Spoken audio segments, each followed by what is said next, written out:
comparto, bueno, comparto la pantalla y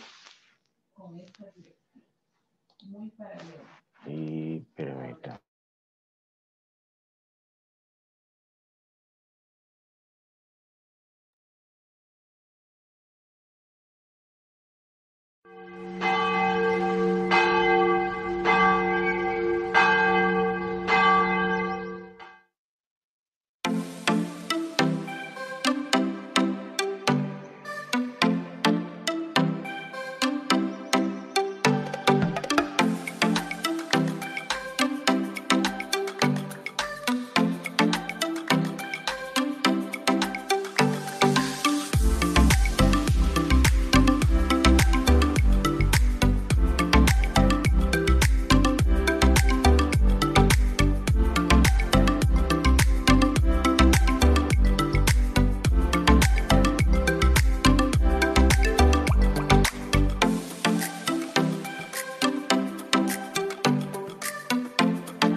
Bien, vemos 15.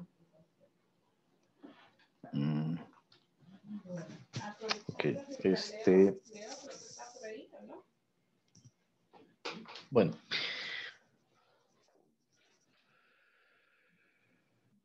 Tengo pendientes guías con ustedes.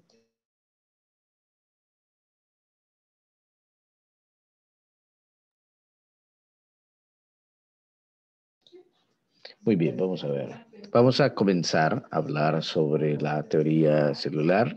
Cambiamos ya, vamos moviendo a otras, ¿cómo se llaman? A otras áreas, ¿sí? Áreas que por supuesto también son muy interesantes dentro de la ciencia, como es la parte de la biología, ¿sí? Bueno, vamos a hablar un poco sobre la teoría celular. Y cuando vemos esta parte de la teoría celular, se van a dar cuenta por qué la célula es tan importante para los seres vivos. Pues bien, tenemos como el contenido socioemocional, el cuidado del cerebro, ¿sí? El cuidado del cerebro es algo muy, muy importante, ¿sí? En el contenido que hoy comparto con ustedes, dice, tu peor enemigo no te puede dañar tanto como tus propios pensamientos, ¿sí? Y lo menciono porque una de las formas de cómo cuidar el cerebro precisamente es no permitiendo o evitando o modificando esta parte que nosotros tenemos como pensamientos no tan buenos, ¿de acuerdo? Sí, pensamientos que no son como deberían de permitirse, ¿sí? Estaba recordando un poco de cómo en una de las películas, a mí me llama mucho la atención, la verdad es que nunca sé, pero me ha llamado mucho la atención, los Kung Fu Panda. Y en una de ellas, yo no recuerdo cuando, que es la del que maneja el ki y no sé qué, es en realidad, bueno, en realidad es el quid, y bueno, pero mencionan el ki, va. Y hay un momento que le están lanzando este, como bolas de fuego o algo así. Creo que es la 2. Y él lo único que hace es, le llegan con mucha fuerza y él únicamente les cambia la dirección y se las regresa. ¿Ya? Entonces, algo muy similar, algo muy similar tendríamos que nosotros tener como una especie de panda en el cerebro para nosotros estar con esta idea. Sí, llegan pensamientos negativos y pues simplemente con la misma intensidad que se van, el poder nosotros regresarlos y simplemente cambiarle dirección. ¿Sí? Entonces, esta es una de las primeras partes importantes para poder proteger y cuidar nuestro cerebro. Muy bien.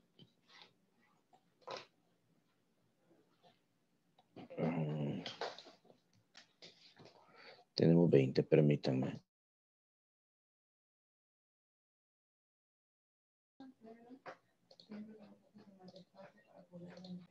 Bien, sobre la relación del contenido socioemocional y el video, porque es precisamente una de las formas de cómo nosotros podemos cuidar nuestro cerebro, ¿sí? Cuanto nosotros cuidemos más nuestro cerebro, va a estar menos cansado, menos fatigado, vamos a poder cuidar todas nuestras células del sistema nervioso, ¿sí?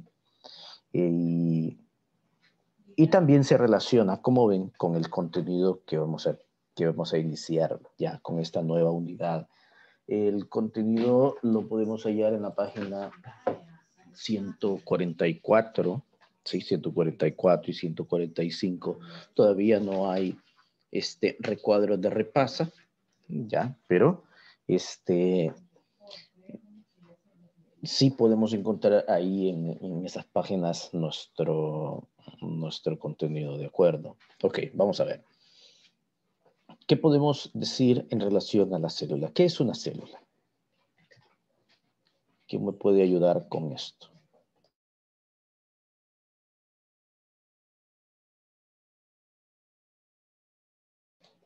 También en cuanto a cuántos tipos de célula conocen y algunos ejemplos.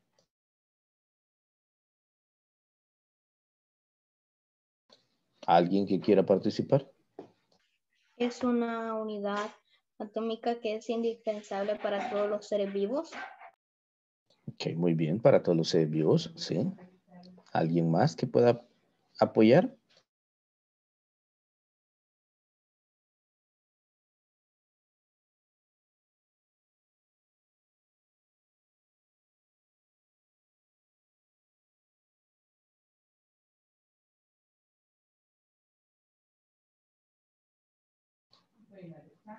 Yo puedo decir, vamos a ver, ¿qué opinan de lo siguiente?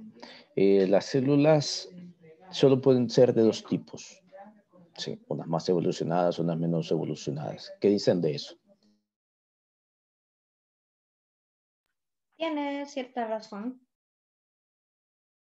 Muy bien, Rigor. Pero, ¿por qué? ¿Por qué tengo razón? Como dijo, profe. Ok, muy bien. Pero ¿por qué tengo razón?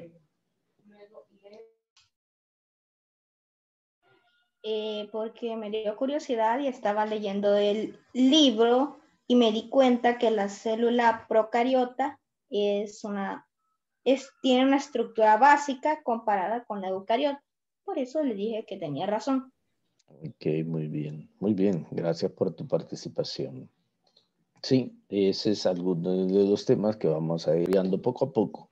Sí, en cuanto a eso. Bueno, nuestro contenido, perdón, nuestro organizador gráfico está ahí, un microscopio.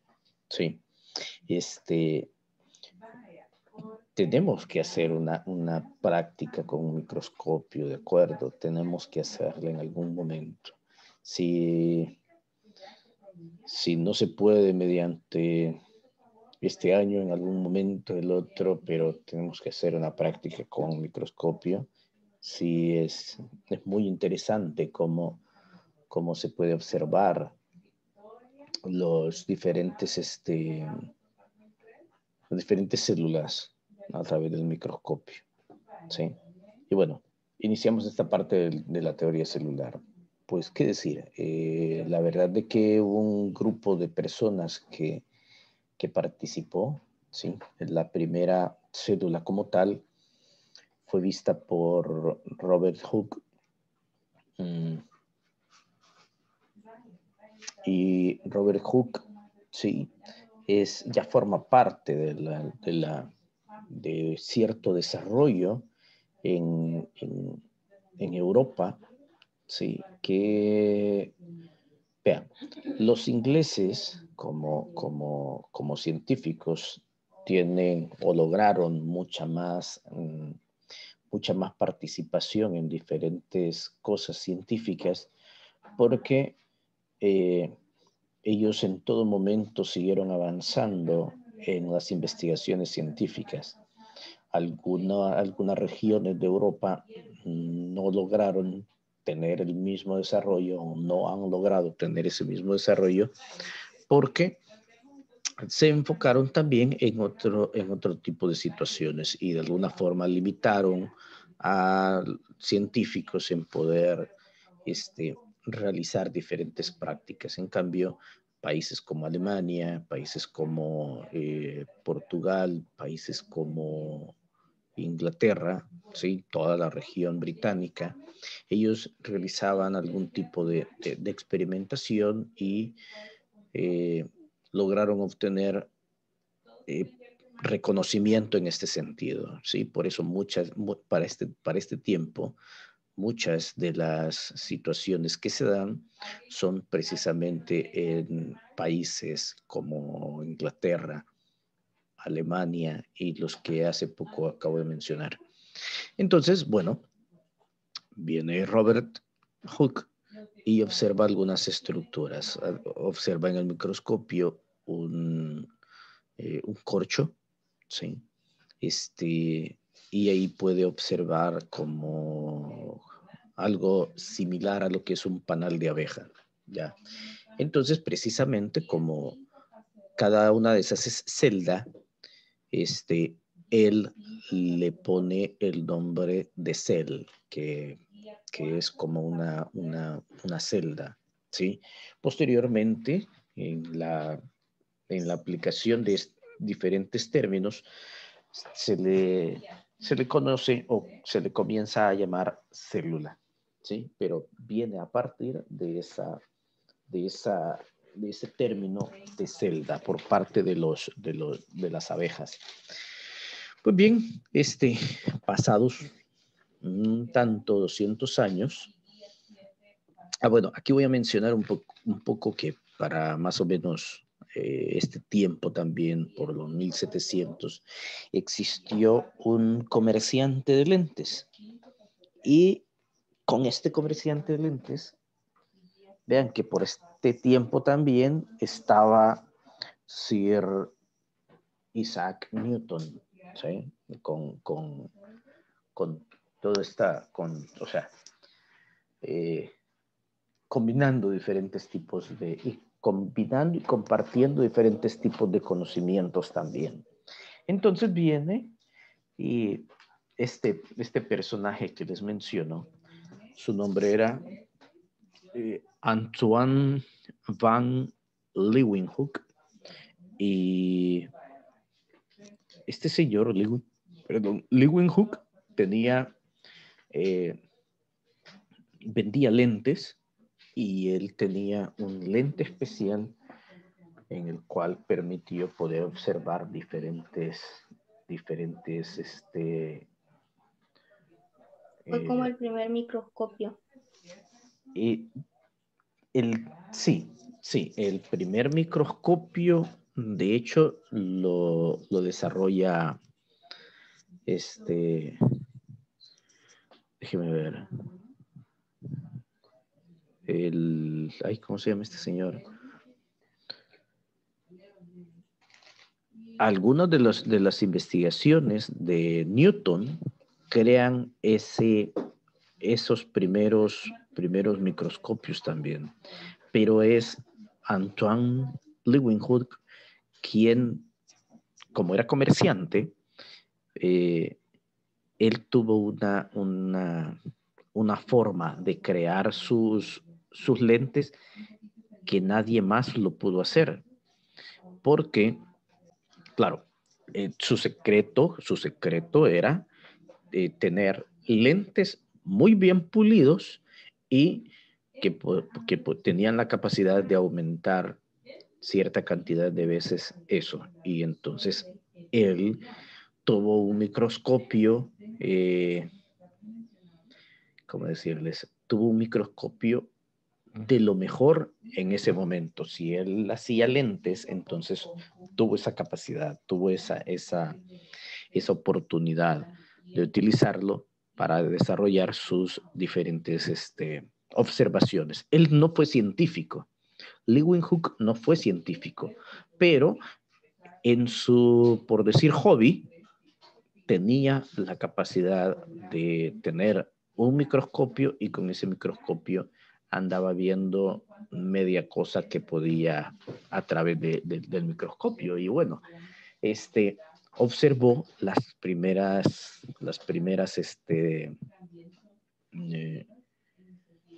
¿cómo decir? Los primeros microorganismos en el agua, ¿sí? Fueron observados por Leeuwenhoek, y él les llamó animáculos. Leeuwenhoek le llamó animáculos, y entonces, sí, es precisamente Leeuwenhoek quien deja mucho para la historia que tiene que ver con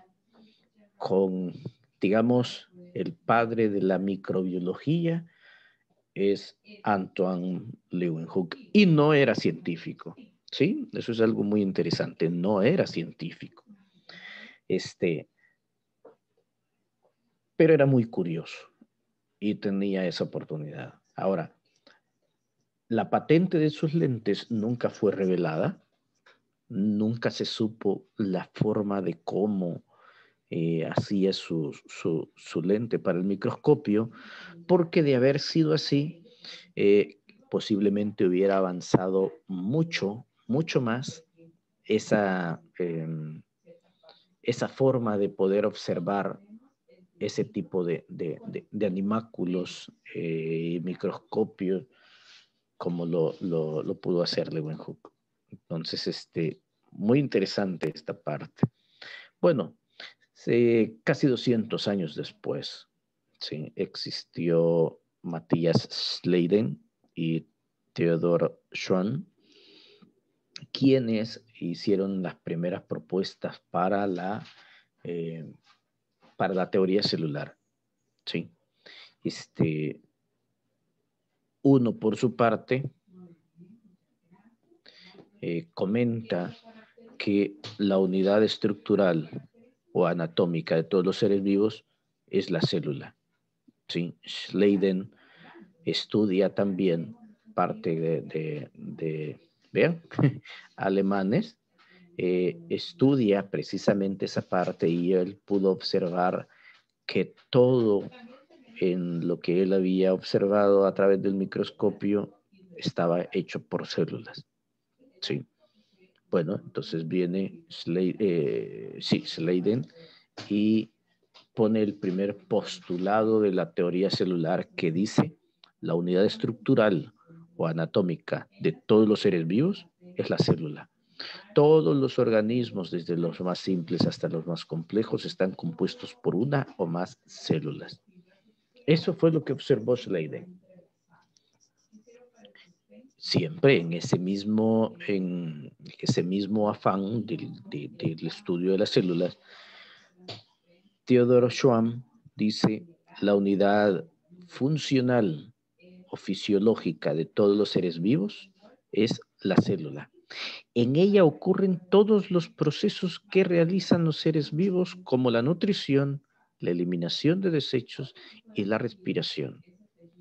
Entonces es Theodor Schwann quien establece el otro punto que dice nutrición, eliminación de desechos, respiración, y él observa cómo, gracias a las diferentes células que tienen características propias, como transporte de nutrientes, eliminación, nutrición, ¿sí?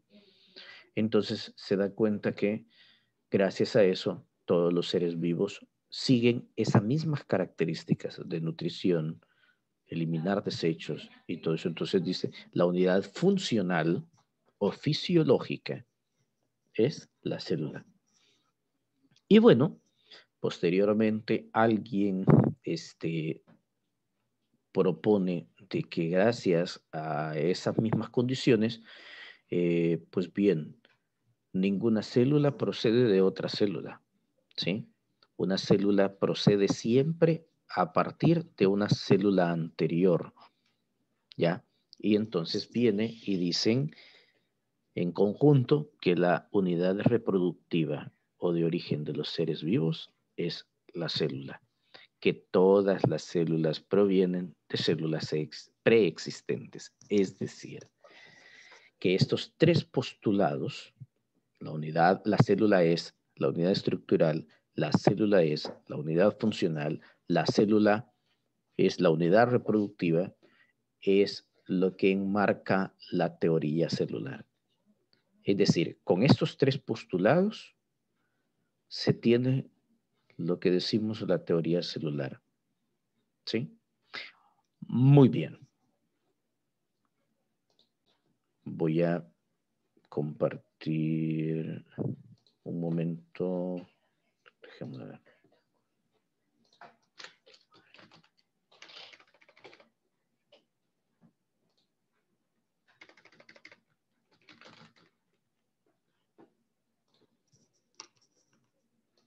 Bien, vamos a continuar hablando de esto y vamos a utilizar la plataforma de Santillana.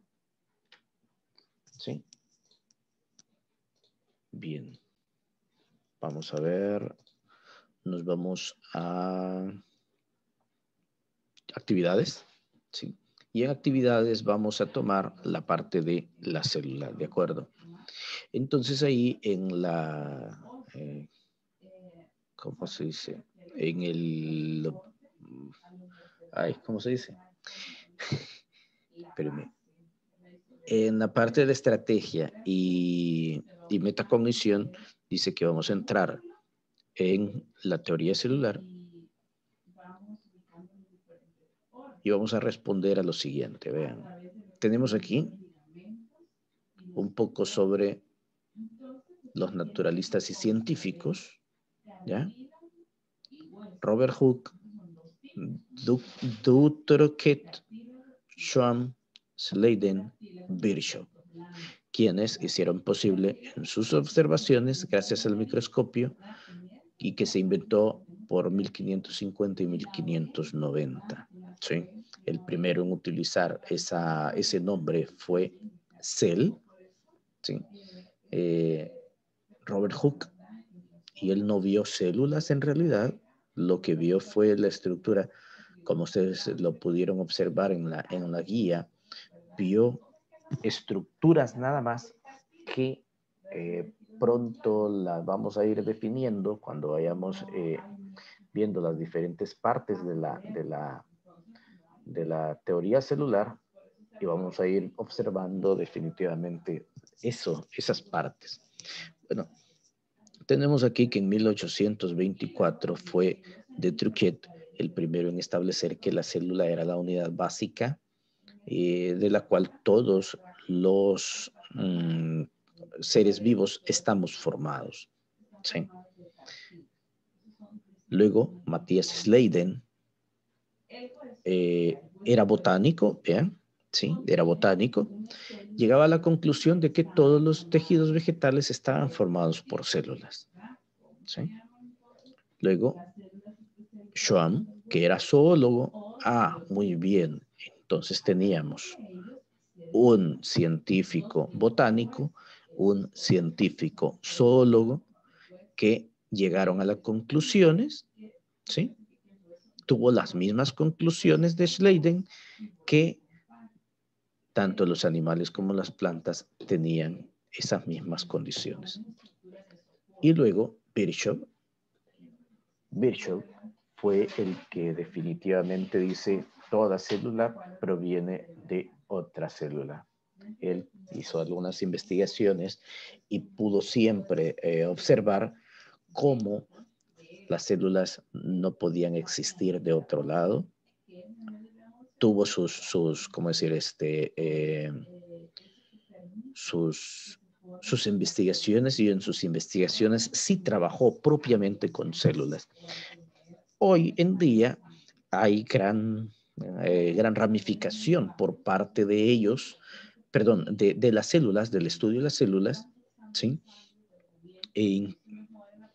Que algunos se llaman, ¿cómo se llama? La microbiología se encarga de estudiar los diferentes seres vivos microscópicos, y ahí tenemos algunos, por ejemplo, las bacterias, ¿sí? Tenemos las algas que llegan a otro o se clasifican dentro de otro reino. Los virus no, omitan eso, virus no. Los fungis, que son los hongos, ¿sí? Microscópicos, unicelulares relativamente hay muy pocos. Hongos unicelulares hay muy pocos, pero uno de los más utilizados es el de la levadura, ¿sí? El del género Saccharomyces. Ahí en las levaduras pudo observarse cómo los hongos también forman parte de todo este mundo microscópico y unicelular. Tenemos también otro grupo, las algas, tales como todos los protistas, forman parte del reino. No voy a profundizar más, ¿sí? Vamos a ver, voy a profundizar más en este sentido, porque lo vamos a ir viendo poco a poco en las siguientes jornadas. Ok. Ahora sí, en cuanto a esto, es necesario resolver esto. Por esta ocasión yo no voy a, algunas de estas ocasiones yo no voy a proporcionar la respuesta, para que ustedes puedan accesar a la plataforma y realizarlos por ustedes mismos. Toman la captura de pantalla, ¿sí? Ya cuando lo hayan resuelto y posteriormente saben dónde lo deben subir, ¿de acuerdo? ¿Sí? Que habíamos dicho, les había dado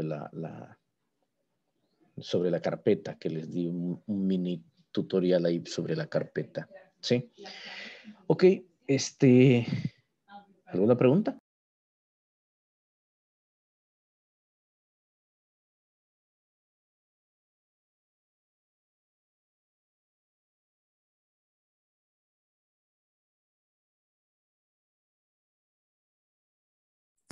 No encuentro, profe. ¿Cómo dice? Claro, ahorita voy a eso, muy bien. Bien, Ah, vamos. yo le estaba dando en recursos de aprendizaje, en las actividades, me había equivocado. No, está bien, ahorita lo vamos a hacer para que, bueno, ustedes entran a su sección, ¿verdad? Sí. Y, perdón, actividades, ya, actividades. ¿De acuerdo? Tenemos actividades y en las actividades tenemos los diferentes recursos, ¿de acuerdo? Entonces ahora tenemos en la célula, vamos a ver nosotros todo un conjunto de recursos, ¿ya? Y vamos a entrar a teoría celular, ¿de acuerdo? Y entramos. Ahí es donde ustedes pueden observar lo que acababa de mencionar, ¿sí? Lo de los personajes, el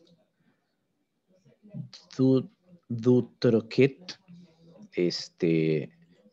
médico, teníamos a Leiden, teníamos a Schwamm, teníamos a Virchow. Sí, todos ellos han trabajado de alguna forma y han dicho lo relacionado al ¿cómo decir? A la teoría. Sí, prácticamente el primero que lo propone, Dutrochet, es el primero en proponerlo. Luego Schleiden, Schwamm, que es un botánico, un zoólogo, ¿sí? Son los que van a ayudar a complementar esa parte. Y luego nos vamos a la parte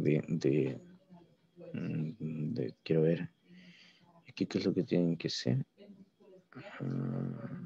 Trasladar el número, profe. El número se traslada así, ¿verdad? Ok, entonces van a mover el número únicamente y van a Ya lo comprobarlo. terminé. Sí, ok, muy bien. Bueno, veamos. ¿Cuál fue la forma? ¿Cómo te quedó? ¿Implementó por primera vez el término? Robert Hooke. Robert Hooke. Robert Hooke.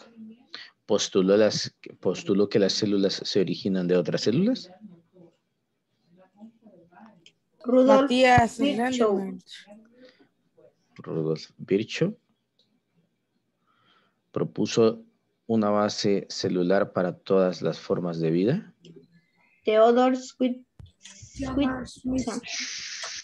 Theodor Schwann.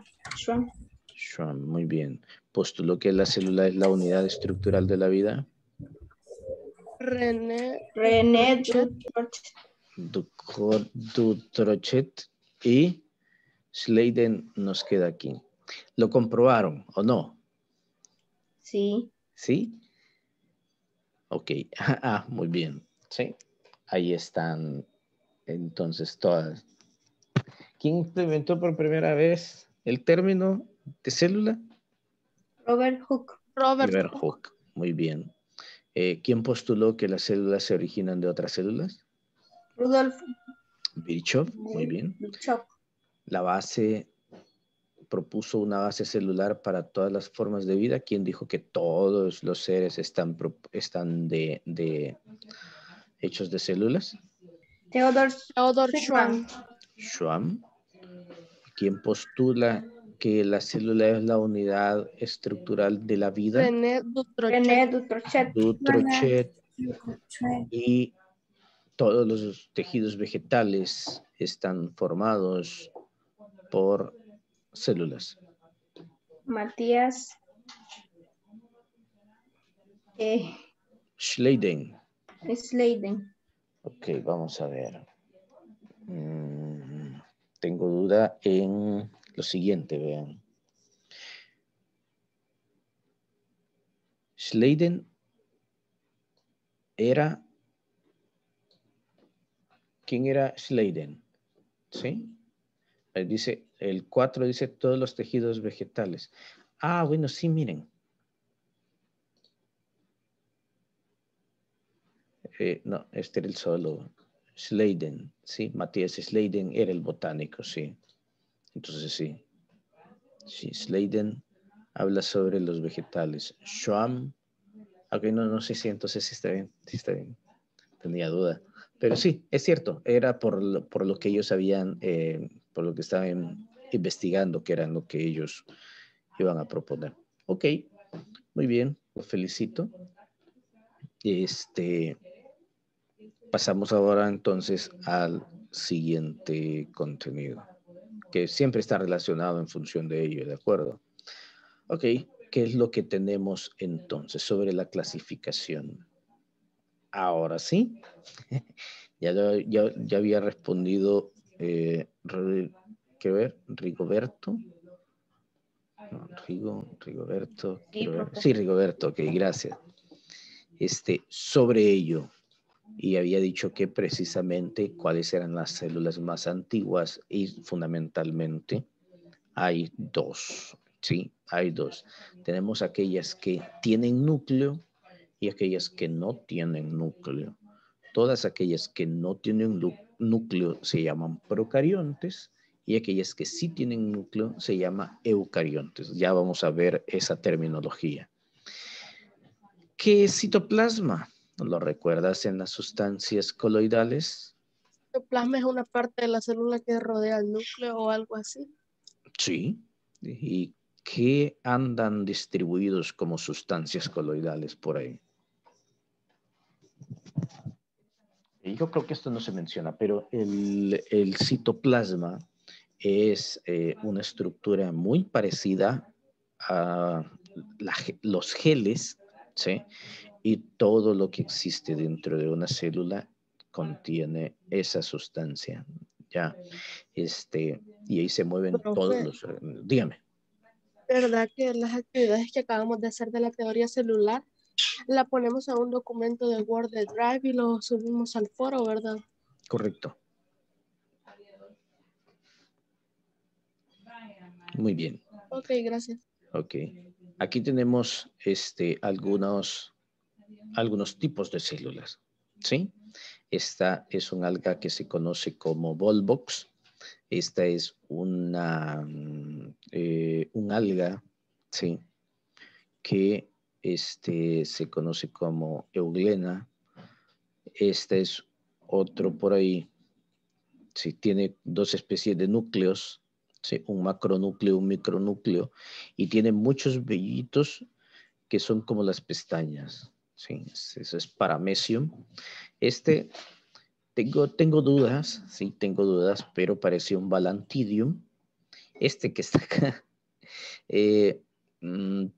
está dentro de los grupos de los radiolarios, ¿sí? Radiolarios. Tienen unas formas geométricas muy bonitas. No recuerdo exactamente, y parece Stentor, que es una especie de protista también que está que está en diferentes tipos de calidades de agua, ¿sí? Ninguno de todos ellos es patógeno, ninguno, ¿sí? A pesar de que Balantidium vive en cierta región del colon, ¿sí? Del intestino grueso, no representa ninguna situación como peligrosa, ¿ya? Y bueno, todos ellos, eso sí, todos ellos son eucariontes, ¿sí? Ya presentan núcleo verdadero. Bueno, dentro de la clasificación hemos dicho entonces que hay células procariontes y células eucariontes. Todas las células procariontes son aquellas que literalmente existieron antes de la formación del núcleo, ¿sí? Antes de la formación del núcleo. Es decir, que no tienen núcleo. Y todas las eucariontes son aquellas que si ya van a presentar, déjenme ver qué dice aquí, procariontes y eucariontes, ok, van a presentar núcleo. Otra característica que van a tener las células eucariontes es de que tienen unas estructuras que tienen organelos de doble membrana, ¿sí? Los organelos de doble membrana, bueno, hay varios organelos de doble membrana, ¿ya? En un momento vamos a ver esta condición. ¿Dónde está? ¿Qué es este? Vamos a ver los unicelulares y pluricelulares. Déjenme ver. Cianobacterias. Estos son... Déjenme ver dónde hay... Ah, quiero que vean estos.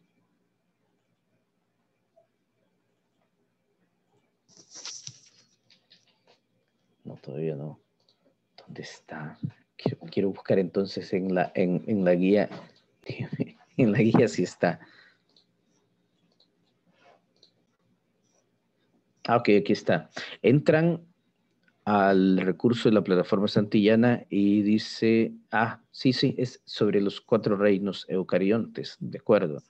Y bueno, las preguntas aquí están. Quiero ver, ¿hay algo más? También sobre el recurso de célula procarionte, se los voy a mostrar en este momento para que puedan observarlos aquí. Dice los 4 reinos. Ok. Bueno, lo primero que se va a presentar es que tanto las plantas, los animales, los hongos y los protistas están constituidos por... Lean esta parte. ¿Sí? Dominio eucaria. Se incluyen protista, hongos, plantas y animales. Vean, dominio. Hay 3 dominios. El primer dominio se llama dominio... se llama dominio... Ay, ¿cómo? Espérenme, voy a recordar. Profe, ya le subí la screenshot al foro.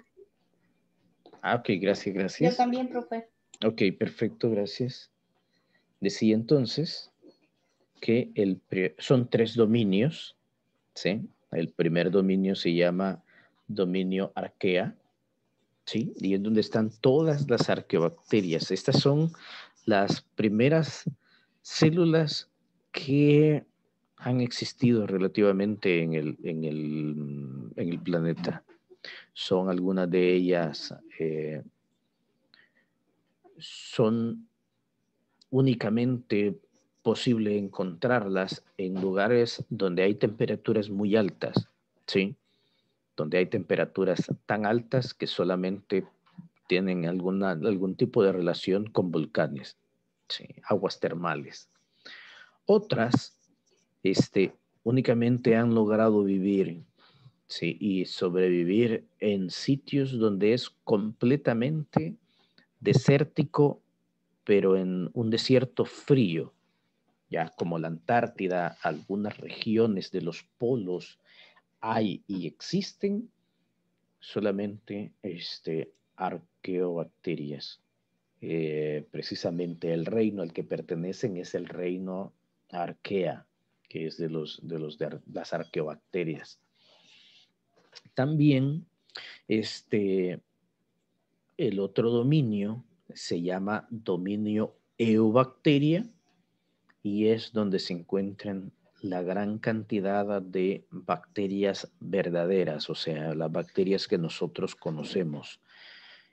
Entonces, los únicos, vean que nosotros aquí podemos decir, pero es que tiene 4 reinos. Sí, pero la gran cantidad de ¿cómo se llama? De microorganismos que existen en comparación a los que estamos viendo ubicados en 4 reinos, en el reino protista, en el reino fungi, en el reino plantae y en el reino animalia, son muchísimos más. La cantidad de estos 4 reinos representa aproximadamente el 20% nada más de todos los seres vivos que habitan en el planeta. Estamos diciendo entonces que los procariontes tienen mucha mayor variedad, ¿sí? Muchísima, muchísima, y los podemos encontrar en muchos sitios que se cree que donde no puede habitar, ¿sí? No pueden habitar diferentes especies, pero esas arqueobacterias sí, y hay muchísimas, muchísimas, muchísimas. Ok, tenemos entonces 4 reinos, ¿verdad? Estos 4 reinos aquí los podemos ir observando como tenemos aquí el reino plantae, ¿sí? Son células eucarióticas, todas tienen una organización celular pluricelular con tejidos reales. Algunas plantas no tienen tejidos propiamente dichos, pero no voy a profundizar en esa parte porque ustedes van a ver los diferentes tipos de tejidos ya con mayor profundidad en 8º grado. Entonces no me voy a detener en eso, ¿de acuerdo? Tenemos aquí reino protista y en el reino protista se miran todas las células, pero todos estos son regularmente unicelulares, ¿sí? Unicelulares. Ahora bien, en las plantas habíamos encontrado alimentación autótrofa nada más, pero en los protistas existen autótrofos y heterótrofos. ¿Qué significa autótrofo y heterótrofo? ¿Alguien que quiera compartir eso?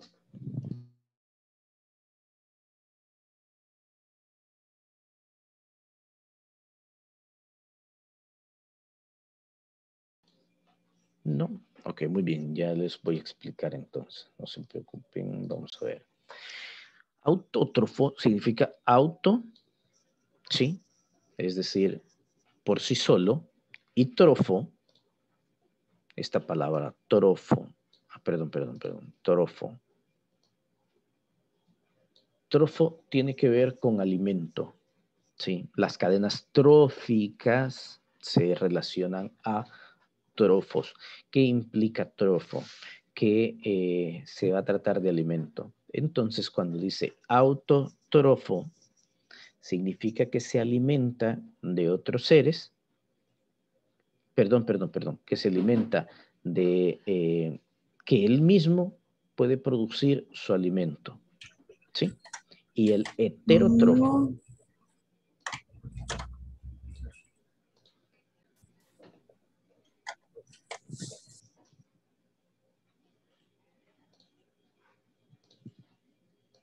y el heterótrofo, ¿sí?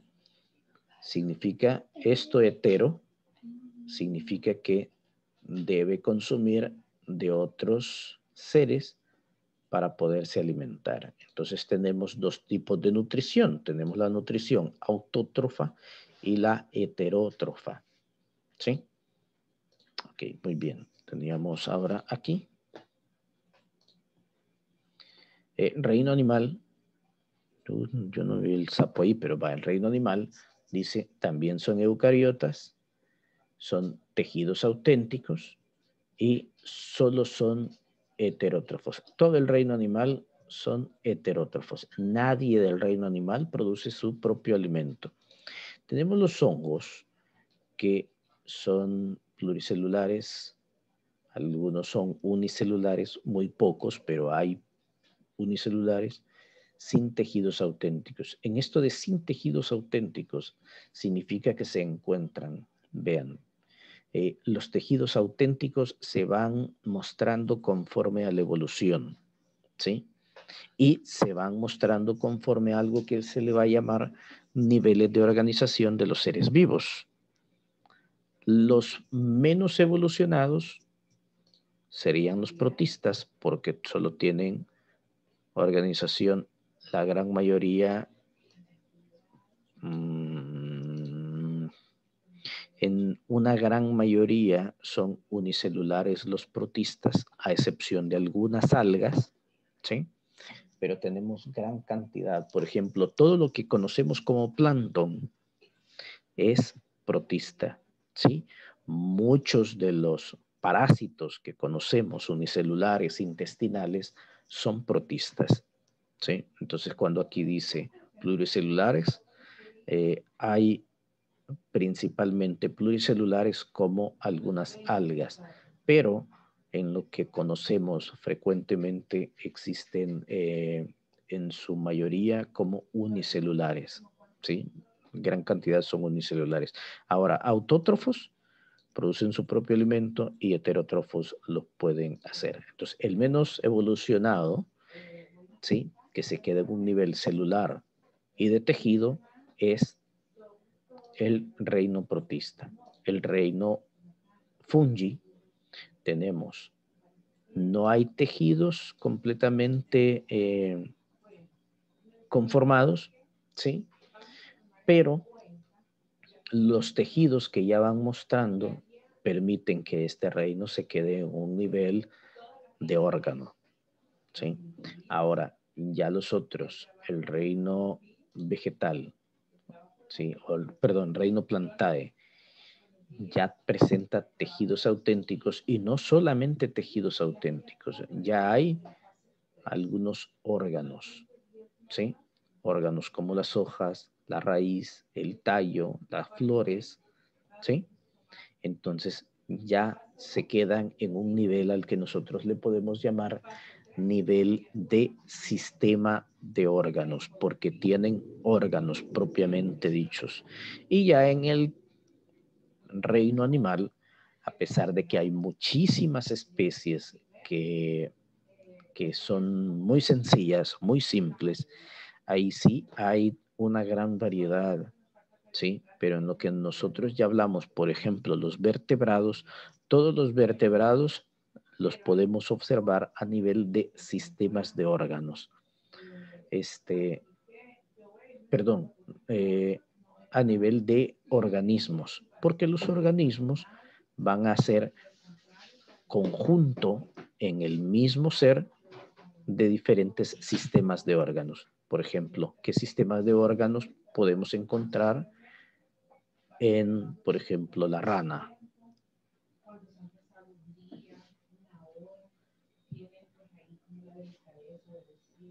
Tenemos, ¿verdad?, el sistema nervioso. Ese es un sistema, ¿sí? ¿Qué otro sistema existe? Sistema circulatorio. ¿Cuál otro sistema puede existir? Respiratorio, pienso yo. Ok, respiratorio. Otro. El muscular. ¿Sí? Bien, entonces son sistemas que existen. Ok, pasamos a la siguiente parte. Bueno, ahí hay un poquitito más. Vamos a ver qué es lo que nos presenta el pez. ¿Sí?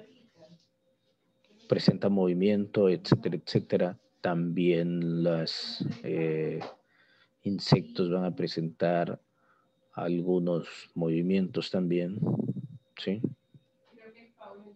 Cuando hablamos de plancton y la planta. Y los hongos. Aquí están. Plantas. Bueno, y aquí está para que puedan resolverlo, ¿de acuerdo? Ok, muy bien. Dejo de presentar en este momento. Y bueno, esa sería como la actividad a resolver.